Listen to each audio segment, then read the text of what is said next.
Assalamualaikum warahmatullahi wabarakatuh. Alhamdulillahirrahmanirrahim. Wabinastain ala umurnya wadin. Wassalatu wassalamu ala asrofil anbiya'i wa mursalin wa ala ishabi asma'i. Assalatu wassalamu alaika sayyidi ya Rasulullah usbiyadi qolatilat yadini. Alhamdulillah ala nikmatil islam wal iman wa kafa bima minima.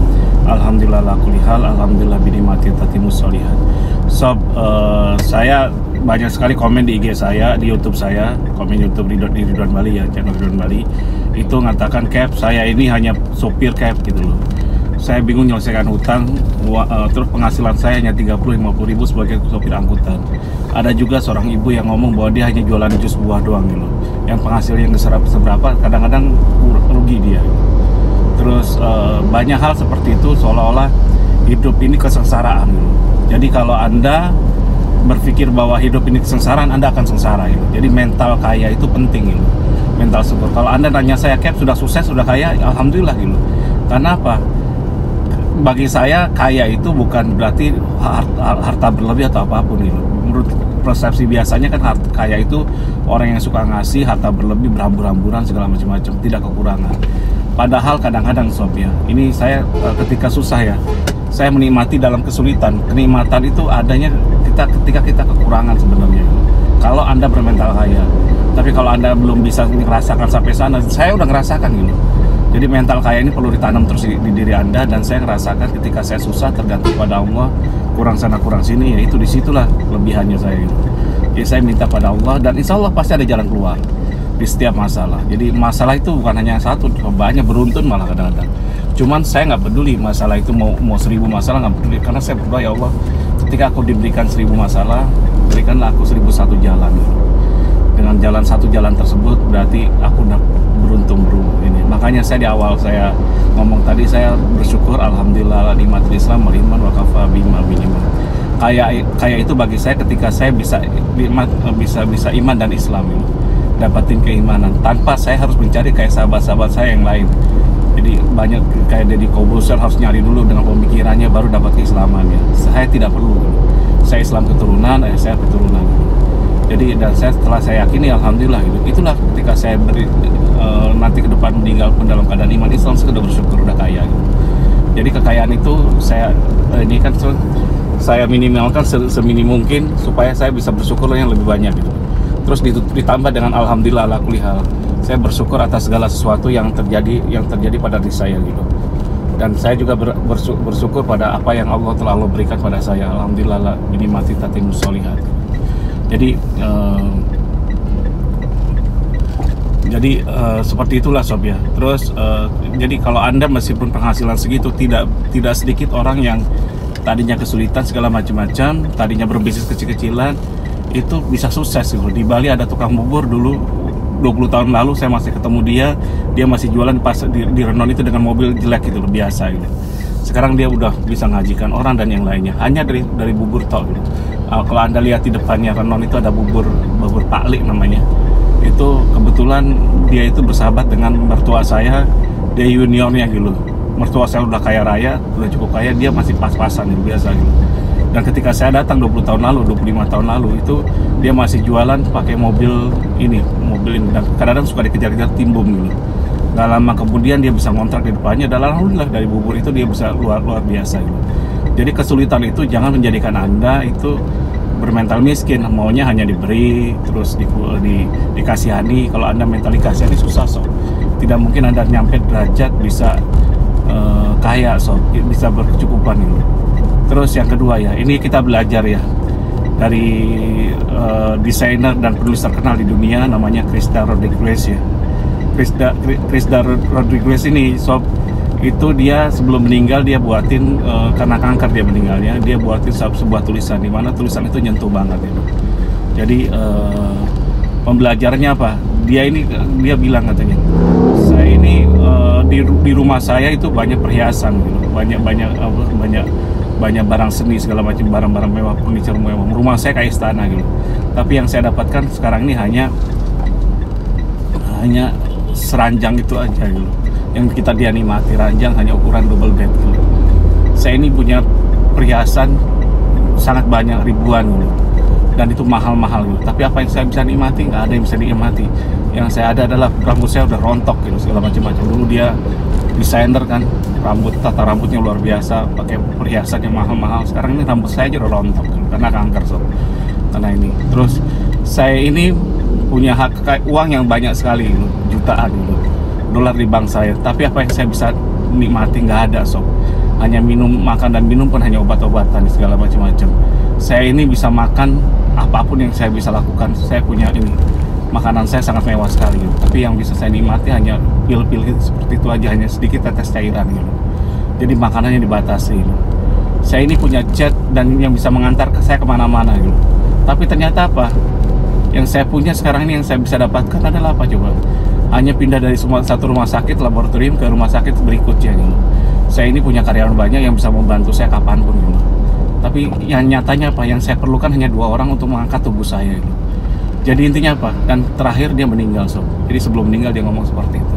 Ternyata kehidupan itu kalau Anda rasakan, kalau Anda hayati ya, kadang-kadang meskipun Anda kaya raya, tapi kalau Anda tidak punya kesehatan, ya percuma gitu loh. Makanya ada satu statement ya, if you lose your wealthy, jika kamu kehilangan kekayaanmu atau kamu nggak kaya, you don't lose anything, kamu tidak kehilangan apapun gitu. If you lose your wealthy gitu, you healthy, you lose something. Ketika kamu kehilangan kesehatan kamu akan kehilangan sesuatu. If you lose your character, your kindness, your akhlak ya, you will lose everything gitu. Jadi ketika kamu kehilangan karakter kamu sebagai orang baik dan yang lain-lain, dan akhlakmu, kamu akan kehilangan apapun. Iya. Ini. Bisa nih. Bukannya dari situ, dari atas. Dari sini. Ini saya ngajarin. Waktu ngajakin si kecil ya ke kantornya. Jadi dia kecil saya ajakin dia ke kantor. Iya. Kira mau ngapain? Mau ngantor ya? Iya.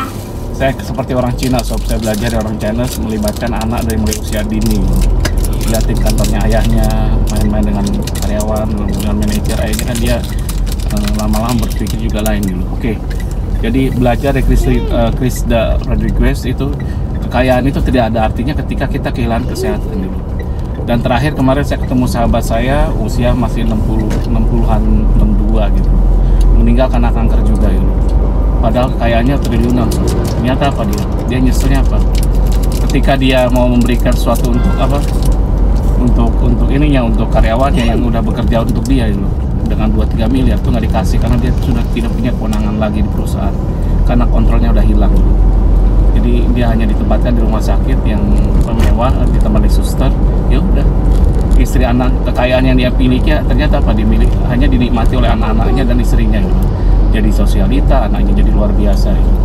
Tapi ketika dia meninggal pun yang nemenin cuma suster gitu. Dan sebelum meninggal ketemu dengan saya, dia sedihnya luar biasa. Itulah wanitanya. Jadi intinya seperti itu. Dulu dia kerja siang malam habis-habisan menghormatkan kesehatan. Apa itu yang Anda inginkan dari hidup Anda? Ini renungan sob. Jadi ini semua menjadi pelajaran bagi kita semua. Ketika Anda sekarang ini meskipun penghasilan Anda kecil, nikmati sob. Tidak kurang banyak orang yang kaya itu gara-gara hal-hal kecil. Cuman kadang-kadang kita selalu berpikir mental miskin dulu. Mental miskin tuh tidak mau ngelayani, tidak mau ngapa-ngapain. Apa maunya dibeli terus dikasihani, ngapain dikasihani? Saya ketika jatuh sob, ketika bangkrut segala macam-macam, saya tidak pernah mau dikasihani. Jadi mental orang bule barat tuh bener-bener saya pelajari ya. Ternyata mereka semua sama gitu, kebanyakan gitu. Tidak mau diberi gitu, tidak mau dikasihani gitu. Malah kalau bisa memberi gitu. Padahal orang tua keluarga saya juga mampu, mertua saya juga mampu, saya minta enggak. Saya nggak minta spesial pun. Sampai mertua saya itu pada saat saya nyervis dia makan segala macam-macam, dipikir saya mau ngasih ngerayu dia gitu, enggak gitu. Tapi dia ngomong terakhir gini, ketika saya masakin dia kan seneng, saya seneng masak juga gitu. Saya masakin dia ikan, terus cumi, kepiting segala macam-macam. Di akhir makan dia, Wan, kamu sekarang udah baik nih Wan ya? Ya biasa Pak ya. Kok kamu nggak pernah minta sama saya, minta tolong pinjam uang kayak berapa gitu? Pokoknya pinjam, dia lagi banyak duit sob.